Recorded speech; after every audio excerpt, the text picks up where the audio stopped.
Good luck, and let's play Guess This Famous Building!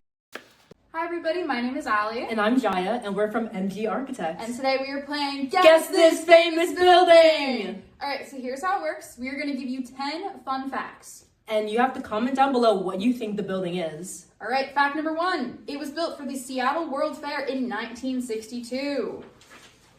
This building was inspired by a German broadcast tower. The observation deck was inspired by a UFO. This building installed the world's first revolving glass floor in 2018. It's known as the 400-day wonder as it took 400 days to complete.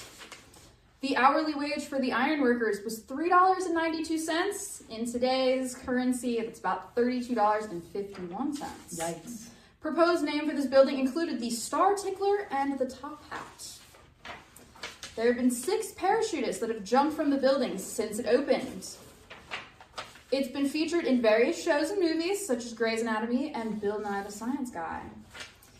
And a 6.5 magnitude earthquake hit this building in 1965, but it was so durable, the only thing that broke was a bottle of champagne. Oh.